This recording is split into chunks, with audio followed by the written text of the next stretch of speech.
The Bethel School District is implementing a new social emotional learning curriculum this fall. It's part of our back to school coverage.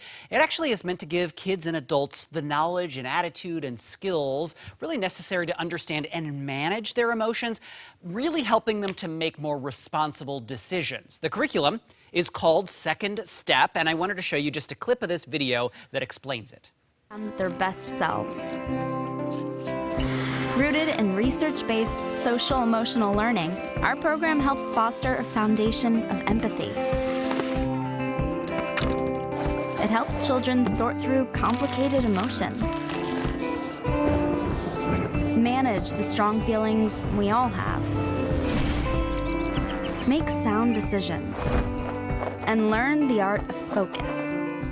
So joining me now is Mallory Shull, a social worker at Spanaway Elementary School, who was part of the team that recommended this new curriculum to the school board. So good morning. Thank you for being here. Let's start with why the district even wanted to go in this direction toward this new curriculum. So we wanted to take moves to invest in social emotional learning because the research is clear that students who have a solid foundation of social emotional learning do better academically.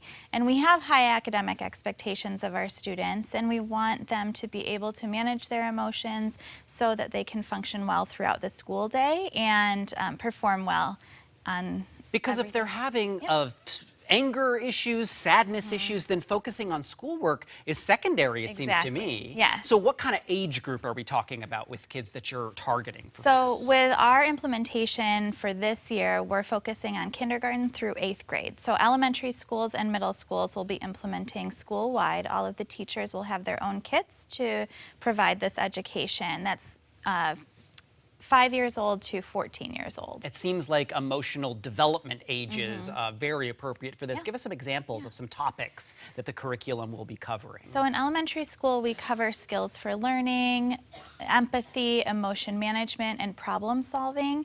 And then in the middle school, the curriculum grows with the kids. And so they talk about values and friendships, goal setting, serious peer conflicts, and mindsets.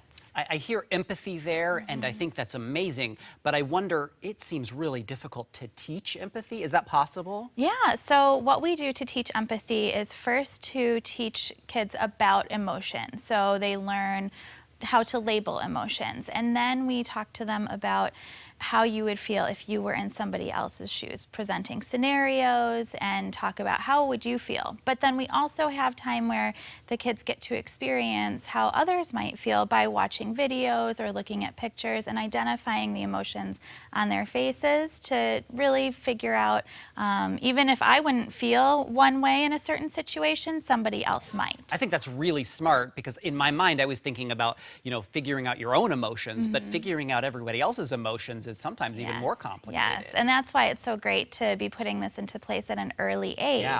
Because they're able to build those skills in sort of a low stress period of time. They're in a protected environment, and they can start to develop those skills while they feel safe and nurtured, and then can put them into play when they need to, when things get harder. Yeah, I think we have a poster that I think we can show right here, going up around the school, from what I understand. Can you explain the language here about how, you're using this to teach kids about what they're feeling when they're upset? Yeah, so this is a favorite of my students, the how to calm down steps.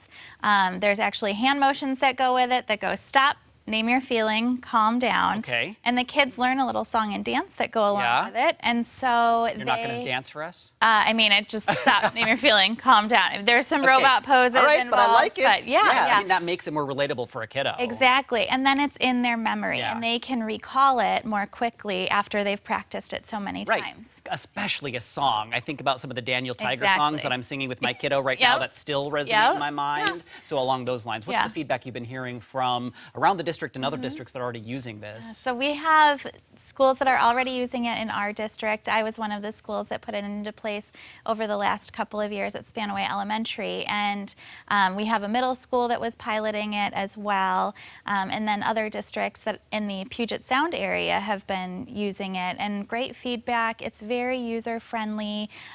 Teachers, social workers, counselors can put it into place. We can use it for larger classroom environments and also for small groups when students need a little bit extra support in that area. And it sounds like it complements reading, math, and arithmetic, as they say, very, very well. Absolutely. So fantastic. Thank you very much. That was a good conversation. I appreciate you explaining to us. Thank you so Mallory, for coming in this morning.